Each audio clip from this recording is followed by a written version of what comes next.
ಪ್ರೀತಿಯ ವಿದ್ಯಾರ್ಥಿಗಳೇ, ಎಲ್ಲರಿಗೂ ಕೂಡ ಬಹಳ ಬ್ಯಾಡ್ ನ್ಯೂಸು ಅಂತಲೇ ಹೇಳ್ಬೋದು. ಕಿತ್ತೋದವರು ಅಂತ ಏನು ಕರಿತೀರೋ ನೀವು, ಬೈತಿರೋ ಅಂಥವ್ರ ಕೈಯಲ್ಲಿ ಕ್ವಶನ್ ಪೇಪರ್ ಕೊಟ್ಬಿಟ್ಟು ಸೆಟ್ ಮಾಡಿ ಅಂತ ಕೊಟ್ಟಿದ್ದಾರೆ. ಯಾರು? Government of Karnataka school examination and assessment board. ಪ್ರತಿಯೊಬ್ಬರು ಕೂಡ ಯಾರು ಸೆಕೆಂಡ್ ಇಯರ್ PUC ಇದ್ದೀರೋ ನಿಮ್ಮ ವಾಯ್ಸನ್ನು ರೇಸ್ ಮಾಡಬೇಕು. ಎಲ್ಲ ಇದರಲ್ಲಿ ಏನಂತೀರ ಅದನ್ನು ನೀವು ಚೌಚೌ ಬಾತ್ ಅಂತ ಕರಿತೀರಿ, ಗೊತ್ತಲ್ವಾ? ಚೌಚೌ ಬಾತ್ ಅಂದರೆ ಏನು? ಎಲ್ಲ ಇನ್ನು ಬೇಕಾದವು ಅವು ಇವು ಎಲ್ಲವೂ ಹಾಕಿ ರೆಡಿ ಮಾಡಿ ಇರುವಂಥದ್ದು. ಹಾಗೆ ಮಾಡಿ ನಮ್ಮ ಮಾಡಲ್ ಕ್ವಶನ್ ಪೇಪರ್ 1 ರಿಲೀಸ್ ಮಾಡಿದ್ದಾರೆ. ಏನೇನು ತಪ್ಪಾಗಿದೆ, ಏನೇನು ಬದಲಾವಣೆ ಆಗಬೇಕು ಎಲ್ಲದೂ ಕೂಡ ನಾನು ಈ ಒಂದು ಮಾಡಲ್ ಕ್ವಶನ್ ಪೇಪರಲ್ಲಿ ನಿಮ್ಗೆ ಹೇಳ್ತಾ ಹೋಗ್ತೇನೆ. ತಾವುಗಳು ದಯವಿಟ್ಟು ತಮ್ಮ ವಾಯ್ಸನ್ನು ರೇಸ್ ಮಾಡಲಿಲ್ಲ ಅಂದರೆ ನಾಳೆ ಹಿಂಗೆ ಎಕ್ಸಾಮ್ ಬರೀಬೇಕಾಗತ್ತೆ, ಆಯಿತಾ? ಬನ್ನಿ, ನನ್ನ ಪ್ರೀತಿಯ ಮುದ್ದಾದ ವಿದ್ಯಾರ್ಥಿಗಳೇ, ನನ್ನ ಸಬ್ಸ್ಕ್ರೈಬರ್ಗಳೇ, ತಂದೆ ತಾಯಿಗಳೇ, ಎಲ್ಲರೂ ಕೂಡ ವಾಯ್ಸನ್ನು ರೇಸ್ ಮಾಡಿದ್ರೇ ಚೇಂಜ್ ಆಗೋದು. Second year PUC model question paper release ಮಾಡಿದ್ದಾರೆ. ಹೆಂಗೆ ರಿಲೀಸ್ ಮಾಡಿದ್ದಾರೆ ಅಂತ ನಿಮ್ಗೆ ಹೇಳ್ತಾ ಇದ್ದೀನಿ ನೋಡಿ, ಆಯಿತಾ? ಮಾಡಲ್ ಕ್ವಶನ್ ಪೇಪರ್ 1 2024-25 80 ಅಂಕದ ಒಂದು ಪ್ರಶ್ನೆ ಪತ್ರಿಕೆ ಆಗಿದ್ದು 3 ಗಂಟೆಗಳ ಕಾಲ ಅವಕಾಶವನ್ನು ನೀಡಲಾಗುತ್ತೆ. ಇದಕ್ಕೆ ಪಾರ್ಟ್ ಎ ಬಂದ್ಬಿಟ್ಟು 10 MCQಸ್ಗಳನ್ನು ನೀಡಿದ್ದಾರೆ, ಆಯಿತಾ? ನೀವು ಕೀ ಆನ್ಸರ್ ಅಂತ ತಲೆ ಕೆಡಿಸ್ಕೊಬೇಡಪ್ಪ, ಯಾಕೆ ವಿಡಿಯೋ ಹಿಂಗೆ ಓಡ್ತಾ ಇದೆ ಅಂತ. ಏನೇನು ತಪ್ಪಾಗಿದೆ, ಬದಲಾಗಬೇಕು, ಅವೆಲ್ಲ ಬದಲಾದ ಮೇಲೆ ಅದ್ರ ಬಗ್ಗೆ ನಾವು ವಿಚಾರವನ್ನು ಮಾಡೋಣ. ಅರ್ಥ ಆಗತ್ತಲ್ವ ನಿಮ್ಗೆ ಹೇಳ್ತಾ ಇರುವಂಥದ್ದು? 10 MCQs ಇದೆ, ಅದರಿಂದ ನಮಗೆ ಏನು ಪ್ರಾಬ್ಲಮ್ ಇಲ್ಲ. ಪ್ಯಾಸಿವ್ ವಾಯ್ಸ್ ಕೊಟ್ಟಿದ್ದಾರೆ 11ನೇ ಮೇನ್ ಕ್ವಶನ್ವರೆಗೂ, ಏನು ಪ್ರಾಬ್ಲಮ್ ಇಲ್ಲ. 12ನೇ ಮೇನ್ ಕ್ವಶನ್ ಕೂಡ ಕರೆಕ್ಟಾಗಿದೆ ನಮ್ಮ PUC ಬೋರ್ಡ್ ಪ್ರಕಾರ, ಅದೂ ಕೂಡ ಭಾಳ ಕರೆಕ್ಟಾಗಿದೆ, ಅದೂ ಕೂಡ ಪ್ರಾಬ್ಲಮ್ ಇಲ್ಲ. 13ನೇ ಮೇನ್ ಕ್ವಶನಿಗೆ ಬಂತು ನೋಡಿ ಈಗ ಗಾಡಿ. 13ನೇ ಮೇನ್ ಕ್ವಶನು ಇದು ಲಾಸ್ಟ್ ಮೇನ್ ಕ್ವಶನಲ್ಲಿತ್ತು.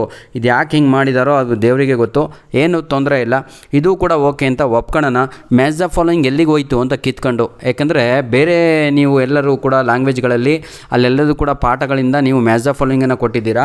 ನಮ್ಮ ಮಕ್ಕಳಿಗೆ ಮ್ಯಾಚ್ ದ ಫಾಲೋಯಿಂಗ್ ಕೊಟ್ಟಿಲ್ಲ ಅಂದಮೇಲೆ ತಾವುಗಳು ಇದಕ್ಕೆ ಮೋಸ ಮಾಡ್ತಾ ಇದ್ದೀರಾ. ಕನ್ನಡದಲ್ಲಿ, ಹಿಂದಿನಲ್ಲಿ, ಬೇರೆ ಬೇರೆ ಇದರಲ್ಲೆಲ್ಲದೂ ಕೂಡ ನೀವು ಮ್ಯಾಚ್ ದ ಫಾಲೋಯಿಂಗ್ ಕೊಟ್ಬಿಟ್ಟು ಒಳ್ಳೆ ಅಂಕಗಳು ಬರಲಿ ಅಂತ ಬಿಡ್ತಾ ಇದ್ದೀರಾ.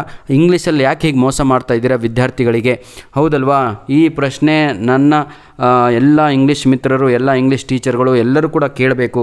ಈ ಕಿತ್ತೋದವ್ರು ಯಾರು ಕೆಲಸ ಮಾಡಿದಾರಲ್ವ, ಯಾಕೆ ಅವರಿಗೆ ಕ್ವಶನ್ ಪೇಪರ್ ಪ್ಯಾಟರ್ನ್ ಕೊಟ್ಟಿರಲಿಲ್ವಾ, ಅವ್ರಿಗೆ ಸಿಲೆಬಸ್ ಕೊಟ್ಟಿರಲಿಲ್ವಾ, ಅವ್ರಿಗೆ ಗ್ರಾಮರ್ ಸಿಲೆಬಸ್ ಕೊಟ್ಟಿರಲಿಲ್ವಾ? ಬನ್ನಿ ಸರ್, ಮುಂದೆ ತೋರಿಸ್ತೇನೆ ಏನೇನು ತಪ್ಪು ಮಾಡಿದ್ದಾರೆ ಅಂತ. ಇಷ್ಟು ದಿನ ನಮಗೆ ಬಂದುಬಿಟ್ಟು 2 ಅಂಕದ ಯಾವುದು ಪ್ರಶ್ನೆಗಳು ಇರಲಿಲ್ಲ. ಆ 2 ಅಂಕದ ಪ್ರಶ್ನೆಗಳನ್ನು ತಂದು ಆ್ಯಡ್ ಮಾಡಿದ್ದಾರೆ. ಓಕೆ ಸರ್, ಆ್ಯಡ್ ಮಾಡಿ, ನಮಗೇನು ಅಭ್ಯಂತರ ಇಲ್ಲ, ಭಾಳ ಧನ್ಯವಾದಗಳು. ಆ್ಯಡ್ ಮಾಡಿ. ಆದರೆ ಇಲ್ಲಿ ಆ್ಯಡ್ ಮಾಡಿದ ಮೇಲೆ ಇಲ್ಲಿ ನೀವು ಕೊಟ್ಟಿರೋದು 13ನೇ ಮೇನ್ ಕ್ವಶನ್ನು, ಎಲ್ಲ ಪ್ರಶ್ನೆ ಪತ್ರಿಕೆಗಳು ಸೇಮ್ ಇರಬೇಕು ಅಂತ ಮಾಡಿರೋದು ನೀವು. 13ನೇ ಮೇನ್ ಕ್ವಶನಲ್ಲಿ ಎಲ್ಲದು ತೆಗೀರಿ, ಕೂತ್ಕೊಂಡು ಎಲ್ಲ ಕೋರ್ ಸಬ್ಜೆಕ್ಟು ತೆಗೀರಿ. ಅಲ್ಲಿ ಕೊಟ್ಟಿರೋದು ನೀವು ಪಾಠಗಳಿಂದನೇ ಕೊಟ್ಟಿದ್ದೀರಾ. ನಮಗೂ ಪಾಠಗಳಿಂದನೇ ಇಲ್ಲಿ ಬೇಕು, ನಮಗೂ ಪಾಠಗಳಿಂದನೇ, ನಮಗೂ ಏನಂತೀರ ನೀವು ಇಂಗ್ಲೀಷ್ ಟೆಕ್ಸ್ಟ್ ಬುಕ್ಕಿಂದನೇ ನಮಗೆ ಬೇಕು, ಆಯಿತಾ? ಮ್ಯಾಚ್ ದ ಫಾಲೋಯಿಂಗು ನೆನಪಿರಲಿ ನಿಮಗೆ. ಇದೊಂದು ಚೇಂಜ್ ಆಗಬೇಕು. 13ನೇ ಮೇನ್ ಕ್ವಶನ್ನು ನಮಗೇನಿತ್ತೋ ಹೋದ ವರ್ಷ ಅದೇ ಬರಬೇಕು. 3rd ಮೇನ್ ಕ್ವಶನು ತಾವುಗಳು ಬಂದು 3 ಅಂಕದ ಪ್ರಶ್ನೆಗಳನ್ನು ಕೊಟ್ಟಿದ್ದಾರೆ. ನಮಗೇನು ಅಭ್ಯಂತರ ಇಲ್ಲ, ಕೊಡಿ. 3, 2, 4, 5 ಹಿಂಗೆ ಕೊಡ್ಕೊತ ಹೋಗಿ. ಅಲ್ಲಿ ಇವ್ಯಾಲ್ಯುವೇಷನಿಗೆ ಹೋದನು ಎಲ್ಲ, ಆಯಿತಾ? ಅವನು ಇದರಲ್ಲೇ ಬರೀ ತುಂಬೋದ್ರಲ್ಲೇ ಜೀವನವನ್ನು ಕಳೆದು ಬರ್ತಾನೆ, ಆಯಿತಾ? ಇದಕ್ಕೂ ಏನು ಪ್ರಾಬ್ಲಮ್ ಇಲ್ಲ. ನಂತರದಲ್ಲಿ 4 ಅಂಕದ ಪ್ರಶ್ನೆಗಳನ್ನು ಕೊಟ್ಟಿದ್ದೀರಾ, ಭಾಳ ಒಳ್ಳೆಯದು. 6 ಅಂಕದ ಪ್ರಶ್ನೆನೇ ಡಿಲೀಟ್ ಮಾಡಿದ್ದೀರಾ, ಅದು ನಿಮ್ಮ ಯೋಗ್ಯತೆ, ಆಯಿತಾ? ನೀವು ಮಾಡ್ಕೊಂಡಿದ್ದೀರಾ, ಭಾಳ ಒಳ್ಳೆಯದೇ. ಇದ್ಯಾವ ನ್ಯಾಯ ಇದು? ನೋಡಿ, ಇಲ್ಲಿ ನಿಮ್ಮ ಕ್ವಶನ್ ಪೇಪರ್ ಸೆಟ್ ಮಾಡೋಕ್ಕೆ 80 ಅಂಕದ್ದು, ಇದು 9 ಅಂಕ ಅಂತ ಹಾಕಿಟ್ಟಿದ್ದವ್ರೆ. ಪ್ಯಾಸೇಜ್ ಮಾಡಿದರೆ 5 ಅಂಕ ಮಾಡಿರಿ, ಇಲ್ಲ 10 ಅಂಕ ಮಾಡಿರಿ. ಇದೆಂಥದ್ದು 9 ಅಂಕಕ್ಕೆ ಪ್ಯಾಸೇಜ್ ಕೊಡ್ತಾರೋ ಯಾರಾದರೂ? ಇದು ಒಂದು ಪ್ಯಾಟ್ರನ್ನ ಇದು, ಆಯಿತಾ? ಬನ್ನಿ ಸರ್, ಬೇಜಾರಾಗ್ಬಿಡ್ರಪ್ಪ, ಯಾಕೆ ಹಿಂಗೆ ರೈಸ್ ಆಗಿಬಿಟ್ಟಿದ್ದಾರೆ ಸರ್ ಇವತ್ತು ಅಂತ. ನಿಮಗೆ ತೊಂದರೆ ಆಗುತ್ತಲ್ಲ ಅಂತ ನಾನು ರೈಸ್ ಆಗಿರುವಂಥದ್ದು. ಕಿತ್ತೋದ ನನ್ನ ಮಕ್ಕಳು ಏನು ಮಾಡಿದ್ದಾರೆ ಅಂದರೆ ಆ ಪ್ಯಾಸೇಜಿಗೆ ತಂದು ಒಂದು ಆಪ್ಷನ್ ಇಟ್ಟಿದ್ದಾರೆ. ಇದು ಕ್ವಶನ್ ಪೇಪರ್ ಒಂದು ಏನಂತೀರ ಸರ್, ಇದು ಒಂದು ಸೆಟ್ ಮಾಡುವಂಥ ರೀತಿನ ಇದು.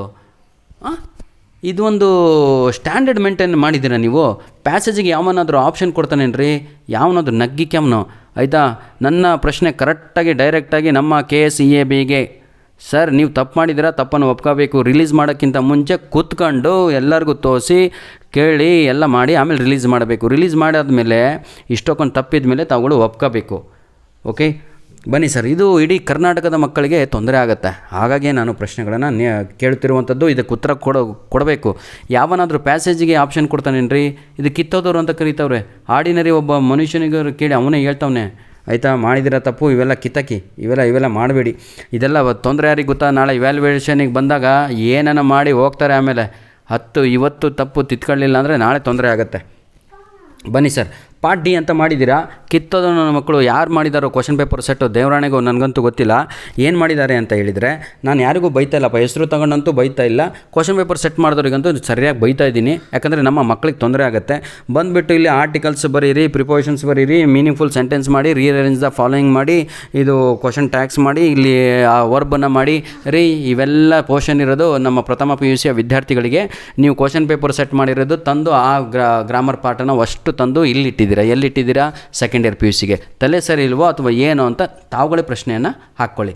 ಯಾಕಂದರೆ ನೀವೇ ಬುಕ್ ರಿಲೀಸ್ ಮಾಡಿರೋದು, ವರ್ಕ್ ಬುಕ್ಕು ನೀವೇ ರಿಲೀಸ್ ಮಾಡಿರೋದು, ಟೆಕ್ಸ್ಟ್ ಬುಕ್ಕು ನೀವೇ ರಿಲೀಸ್ ಮಾಡಿರೋದು. ಇಷ್ಟು ರಿಲೀಸ್ ಮಾಡಿಬಿಟ್ಟು ಅದರಲ್ಲಿ ಸಿಲೆಬಸ್ ಇಲ್ದಿದ್ದು ತಂದು ಹೇಗೆ ಕೊಟ್ರಿ ನೀವು ಅಂತ ಇದು ನಿಮಗೆ ಪ್ರಶ್ನೆ. ಅಥವಾ ನಿಮಗೆ ಬರಲ್ವೋ ಓದಲಿಕ್ಕೆ ಅಂತ. ಕ್ವಶನ್ ಪೇಪರ್ ಸೆಟ್ ಮಾಡೋದು ನನಗೆ ಗೊತ್ತು, ಇದು ಇಂಗ್ಲೀಷ್ ಡಿಪಾರ್ಟ್ಮೆಂಟ್ ಅಲ್ಲ, ಬೇರೆಯವ್ರ ಕಡೆಗೆ ಹೋಗಿರೋದು ಅಂತ, ಅದು ಕೂಡ ನನಗೆ ಗೊತ್ತು. Anyhow fill in the blanks ಅಂತ ಇದೆ. ಈಗ ಇದು ನೋ ಪ್ರಾಬ್ಲಮ್ ಸರ್, ಕೊಡಿ, ಭಾಳ ಒಳ್ಳೆಯದು. ನೋಡಿ ಈಗ 32 ಕ್ವಶನ್ ನಂಬರ್ 32ರಲ್ಲಿ ಕ್ವಶನ್ ಟ್ಯಾಕ್ಸ್ ಕೊಟ್ಟಿದ್ದಾರೆ, WH ಕ್ವಶನ್ಸ್ ಕೊಟ್ಟಿದ್ದಾರೆ. ಇದು ಸೆಕೆಂಡರಿ ಸಿಲೆಬಸ್ ಅಲ್ಲ ತಮ್ಮ. ಇದು ಇಲ್ಲಿ ಯಾರು ಕ್ವಶನ್ ಪೇಪರ್ ಸೆಟ್ ಮಾಡಿದಾರೋ ಇದು ಕ್ವಶನ್ ಪೇಪರ್ ಸಿಲೆಬಸ್ಸೇ ಅಲ್ಲ. ಇದು ನಮಗೆ ಸಿಲೆಬಸ್ಸಿಗೆ ಇಲ್ಲ, ಸೆಕೆಂಡ್ ಇಯರ್ PUCಗೆ ಪ್ರಥಮ PUC ವಿದ್ಯಾರ್ಥಿಗಳಿಗಿರುವಂಥದ್ದು. ದಯವಿಟ್ಟು ಕೂತ್ಕೊಂಡು ಫಸ್ಟ್ ಡಿಸ್ಕಸ್ ಮಾಡಿ. ಅದಕ್ಕೆ ಹೇಳಿದ್ರಿ ನಾನು ಅಂತ ಮೆರಿಬಾರ್ದು, 4 ಜನ ಜೊತೆ ಕೂತ್ಕೊಂಡು ಆಯ್ತೇನಪ್ಪ ಏನು ಅಂತ ಕೇಳಬೇಕು. ಇದನ್ನೆಲ್ಲ ಯಾವತ್ತು ಅಪ್ಡೇಟ್ ಮಾಡಿದರೆ ನೀವು ಟೀಚರ್ಗೆ? ಆಲ್ರೆಡಿ ಸುಮಾರು 4 ತಿಂಗಳಾಯಿತು. ಜೂನ್, ಜುಲೈ, ಆಗಸ್ಟ್, ಸೆಪ್ಟೆಂಬರ್ ನಡೀತಾ ಇದೆ. ಯಾವಾಗ ಟೀಚರಿಗೆ ಅಪ್ಡೇಟ್ ಮಾಡಿದ್ದೀರಾ ನೀವು? ನಿಮ್ಮ ವೆಬ್ಸೈಟಲ್ಲಿ ಅಪ್ಡೇಟ್ ಮಾಡಿದಿರೋ ಇವೆಲ್ಲ ಇದ್ದಾವೆ ಸೆಕೆಂಡ್ ಇಯರ್ PUCಗೆ ಅಂತ? ಮಾಡಿಲ್ಲ ಅಂದಮೇಲೆ ಅದು ನಿಮ್ಮ ತಪ್ಪು. ಇವೆಲ್ಲ ತೆಗೆದು ಫಸ್ಟ್ ಇಯರ್ PUCನಲ್ಲಿ ಇದ್ದಿದ್ದು ಫಸ್ಟ್ ಇಯರ್ PUCಗೆ ಇಡಿ, ಸೆಕೆಂಡ್ ಇಯರ್ PUCನಲ್ಲಿ ಇದ್ದಿದ್ದು ಸೆಕೆಂಡ್ ಇಯರ್ PUCಗೆ ಇಡಿ.